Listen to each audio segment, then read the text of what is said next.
eu la chair de poule en écoutant la déclamation de ces poésies en arabe et en espagnol par le duo Luis Miguel de la Prada de Noguer et le compatriote Khalif Raissoni lors de l'inauguration. Jouit, non jusqu'à éjaculation comme dirait ce poète hors pair, mais jusqu'à atteindre la sublimation en quelque sorte. Juan Ramón Jiménez, prix Nobel de littérature en 1956, est considéré comme l'un des plus illustres poètes espagnols de notre temps.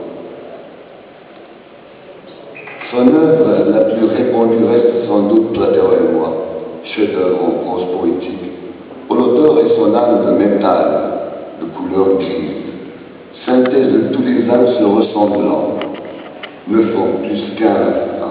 C'est-à-dire qu'il va y avoir une fusion animale, homme ou homme-animal, c'est-à-dire que Platero va s'humaniser et acquérir une spiritualité complète. On croirait à première vue que le lyrisme de cet ouvrage limite à la vision du monde intérieur de son auteur, mais non, cette vision dépasse la nature, focalise sur la société, dénonce ses défauts et construit surtout un exemple pratique de pédagogie et de morale humaine. Cet illustre poète fut en son temps considéré longtemps comme un fou par ses voisins de Noguer à Huelva, jusqu'à obtenir le prix Nobel, décrochera son bac à l'âge de 15 ans, écrira ses premières poésies à l'âge de 17 ans, et publiera son premier recueil, Nuages, à l'âge de 19 ans. Mais à 20 ans, il va montrer ses premiers signes de dépression et sera interné dans un asile. Des dépressions espacées avant ses 45 ans, puis plus fréquentes jusqu'à sa mort en 1958 à l'âge de 77. Si mon compte est juste, Juan Ramón Jiménez a fait 60 ans de poésie. J'ai envie de dire qu'il a vécu 60 ans de poésie, car pour lui la poésie est du tout, avec un grand T. Il était entièrement poète, poète à tout temps, poète à tout moment, et ne concevait pas d'existence sans lui. Il la considérait comme une attitude dans la vie où se rencontrent morale, religion, politique et art. Les choses dont le jour, moi, je les aime, et elle avec moi. On a un arc-en-ciel de grâce. Il me donne des enfants, on me donne des enfants.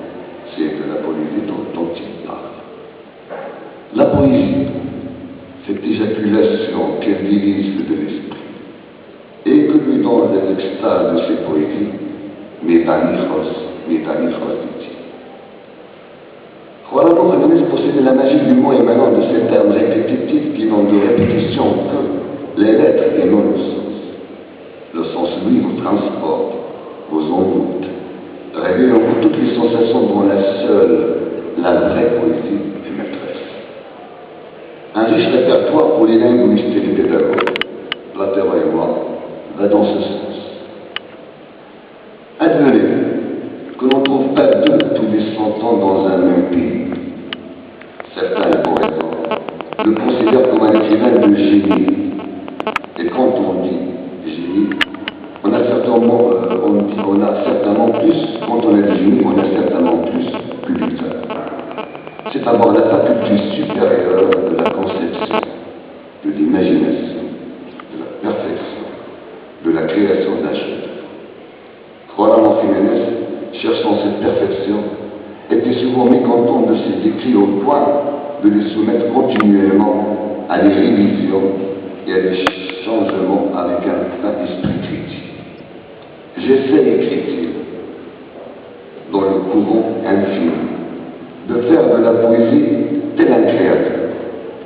D'abord, je fais une critique de ma propre création, ensuite je fais une critique poétique générale, comme si je n'étais pas un créateur. Un écrivain de génie sans hasard est l'expression de son siècle, ou bien il ressemble à tout le monde en éveillant en nous des idées confuses du vrai dont nous n'aurions pas conscience sans lui. bien.